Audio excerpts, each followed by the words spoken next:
I'm back at it, your bitch throwing it back at me. You already know what it is, I'm just trying to live.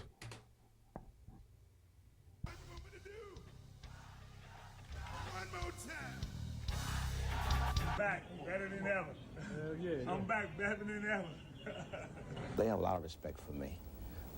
Everywhere I go, even the young drug dealers, when I'm out walking, they'll come up to me and say, "Mr. Mayor, I'm glad you cleaned up this place. Glad you cleaned up this area. As you stop selling dope, we'll do it better." Get on. Well, I need to talk to you. It's emergency. Well, yes. All of us. FBI. Drug ring trial in Washington. 24-year-old Rayful Edmond convicted of running a $2 million a week cocaine crime outfit in the nation's capital. The one-time schoolyard basketball star faces a mandatory life sentence now. 10 co-defendants, including friends and relatives, were found guilty on related charges. Security surrounding the trial was unusually tight.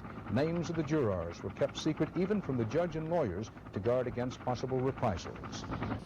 Just about everybody inside the jail in some way, shape, form, or fashion is dealing in drugs, either directly or indirectly. He was caught and 2 years ago struck a deal with the feds. Ever since, he's been telling them exactly how he pulled it off. In some ways, he's like the Babe Ruth of crack dealers. My mother always wanted a nice big house, you know, so I wanted to be able to buy that for her one day. She always wanted a Mercedes. I wanted to be able to buy that for her. This is your watch. Yeah, it used to be my watch. Used to be your watch. Yeah, The government now has this watch. Yeah, the government owns it now. How much did this watch cost? Oh, close to $100,000. Was this typical of what you would buy when you were... Typical things that I would buy when I was home. Well, you were fancy. Yeah, I was real jazzy. Yeah, I like, you know, try to have a lot of class. Sometimes we could do all the reporting in the world, give all the public facts, but the truth of the matter is only God knows. And this is one of those situations. Now, of course, that preview I just showed you guys was from the previous video that we did on Rayful Edmonds, a man who did 30 plus years to come home to now find himself deceased just 6 months later. But here's the thing, fam. Damn. A lot has changed and went on since he's been released. Remember, he released this viral clip. Better than ever. Yeah. I'm back better than ever. But here's the thing. We're talking about a man who got over 100 people arrested, which we covered in the previous video. So I won't waste time on this in this video, but if you haven't checked it out, I'll leave the link in the bio. But as mentioned, Yeah, this we gonna man get to knows that. The feds making arrests from the cartel to his close friends and even his mother. And as we always say, fam, revenge don't have no date on it, and it only take one person to want it. And sometimes your revenge is karma. Now, one of those people that Rayful Edmonds helped get a life sentence managed to come home from Washington, D.C. Now, this man's son, who was only 8 years old when his dad got arrested, got older and found out that Rayful Edmonds, who he looked at as an uncle, got his father life. We'll later hear from him, but we'll also hear from a man from D.C. who honestly feel what the mass majority of his peers feel upon his release. But most of all, we pay our respects and see what they putting out on how Rayful Edmonds III had lost his life. But before we go over this one, I want you guys to remember, I don't give you no angle, I just give you the story. So with that being said, make sure you like, comment, and subscribe. We're gonna jump right to it. Fam, if you ask anybody from Washington, D.C. about Rayful Edmonds, 9 times out of 10, they'll have a story to tell you, whether it affected them, their family, or someone they knew personally. And that was no different when that question was brought up to DC natives / ex-drug dealers like heirs to Christ and many more. But nowadays, the answers are more like this. Okay, and around that time, Rayful Edmond was the big drug kingpin in D.C. Yeah, Rayful the Rat. Right, because then by 1989, he gets arrested. That's, yeah. At the time, he was supplying 60% of the cocaine in D.C. and making $70 million a month. That's the rumor.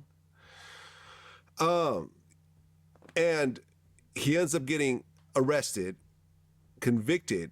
He gets life in prison, and his mother gets 14 years in prison. Mm-hmm. He continues to sell drugs in prison. Yep. Gets another 30 years. That's and then by telling. 1996, he becomes an informant. Yep. You know why he came informant? Because of his mother? Nah, bullshit. That was the story, that he became an informant because they would let his mother out. Man, boy, his mother was running numbers way before he was hustling. Fuck out of here. Okay. Come up from the streets. Man, they took some shit from him. He was with the, what's that lady named? Blanco? Cowgirl? Griselda yeah. Blanco? Yeah. The 2 sons was in it in Lewisburg. Her 2 sons was in Lewisburg. And he started them, and he plugged one of our homies up with them. And I'm glad he didn't plug him. I know my little man used to get on this case, Lord Nut.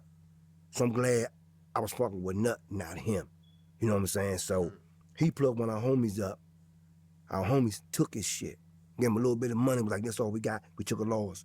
So they gave him some more. They took that. Then he started telling. So he told on all them niggas. He told on all them. Right, because with his cooperation, the government arrested 11 drug dealers out of D.C.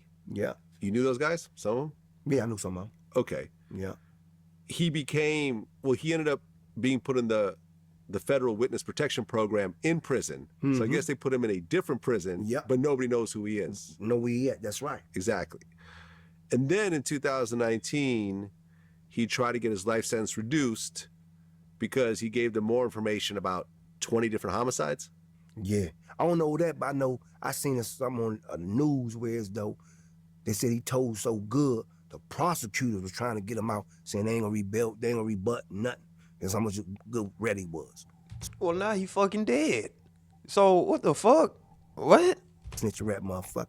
Rayful cooperated. I remember seeing them. And gave information on 20 murders. Right. I seen that. Did you know some of the people that he ratted on? Yeah, I knew probably majority of them. Oh, wow. Yeah. So all these guys that you knew were suddenly getting picked up and convicted off of what Rayful said. Yeah, it was, like I say, man, Ray turned into something else, man. He turned into something that, you know, I didn't recognize no more. You know what I mean? I had respect for this man, you know, and really looked up to him like a big brother. But once he turned into this other person and you put a badge on, per se, you put a badge on and you working with the law. And that interview was released February 24th, 2022. But a year later, a well-known ex-drug dealer named Tony Lewis will come home. 15th, 1989, more than 24 people were rounded up in D.C., accused of running a massive crack cocaine operation in the region, including Tony Lewis Sr., his last day as a free man, until now, 34 years later. So you have this sentence of life without parole. I mean, that's pretty much... It's a slow death sentence, actually. That's what life without parole in the federal system is. They don't want to use those terms, but it's a slow death. Lewis Sr. was 26 at the time. His son, only 8. My mother sat me down and was like, you need to write him. He needs you, all right? He needs you now. Their bond unbreakable, despite the barriers. With constant communication, Lewis Sr. was worried about his son's safety, navigating life in D.C. during the seemingly inescapable crack crisis, poverty, and also when his former partner, drug kingpin Rayful Edmond III, became a federal informant. I broke the law. I understand that, and I should have went to prison, but just not for the rest of my life for a non-violent drug offense. But the reason he had life, the vast majority of it, was because of the testimony from his ex-best friend, Rayful Edmonds. And in April of 2023, he did his first interview on Vlad TV. He was asked about the day his son came to visit him at just 16 years old, now getting older, about the rumors that the man he looked up to as his uncle has been an informant against his dad. Well, after Rayful cooperated, your son went to go see you. And I guess he was around 16 years old at the time. And you guys actually talked about the whole Rayful cooperating situation. Right. And I guess that was only the second time he actually got to go see you. So how was that meeting like? You know, he had questions, you know, as a 16-year-old. Rayful was somebody that he, you know, really, you know, looked at as, you know, as a family member, you know what I'm saying? And it really affected him what he did and what the reverberations from it and the effect that had on him. A whole lot of people in our area. So, and he had questions about how he wanted to proceed, you know, concerning that. And, you know, as a father, you got to deal with that and try to enlighten your child, protect your child, you know. And that's what our conversation was, just somewhat about that. It wasn't no long conversation on that. We had a lot of other things to talk about, but, yeah, we discussed that. We discussed, Rayful, and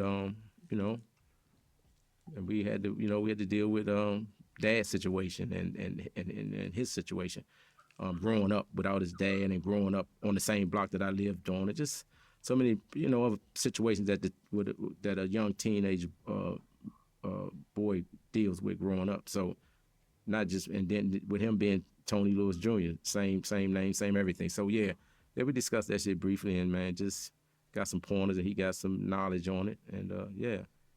And then I learned some things that I didn't know about, like these phone call shit, and I'm grateful calling way more than I knew, and just different little things. Yeah.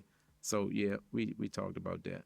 Now shout out to Vlad TV for those clips. He have the full interviews with those guys if you guys want to check it out. Now those interviews was released a year or two before Rayful Edmonds released. And at that point, people thought Rayful Edmonds could possibly be home, but under a new identity, especially because of his history. But it turns out it wasn't. And some people thought the feds was playing a dirty game. Because on July 31st, 2024, after 35 years in the feds, a man who was in a halfway house with Rayful in DC had just landed from prison. Now it seemed he really didn't want to be in the video, but asked to take a video. Hell nah, he didn't want to be in that video. I remember when I seen that, he looked like he didn't want to be out there around this nigga. But that video wasn't received well, so the feds decided to take Rayful Edmonds to a halfway house in Tennessee. Welcome back. DC's drug kingpin is one step closer to freedom. The Bureau of Prisons confirms that Rayful Edmond III is now either in a halfway house or confined to his home. It's hard to fully explain how many lives were cut short or changed forever by the way Edmond ran his drug ring. 5 years ago, my dear colleague and friend, the late Bruce Johnson, anchored a half-hour special on Edmond. I wanted to share just a part of that with you tonight. Wherever there was a corner, you could buy crack. Keeping it real, we were overwhelmed. Folks say they were, epidemic hit. folks say they were overwhelmed with that shit. When That crack was everywhere, nigga. That good shit. They were going crazy out there, boy. Absolutely nobody worked harder than Rayful Edmond III. In court, prosecutors said Edmond's enterprise brought in several hundred kilos of cocaine per month. It's believed that at its peak, his crack empire was allegedly taking in as much as $300 million per year. It was hell for a minute. Here, there was nonstop drug dealing, slingers on the street 24/7, and you had violence that would break out as young men and teenagers fought for turf. 24-year-old Rayful Edmonds reportedly controlled as much as 60% of the crack market in D.C. He reportedly had more than 150 people on the payroll at one point. Rayful was never accused of murder, but no fewer than 30 slayings were blamed on his...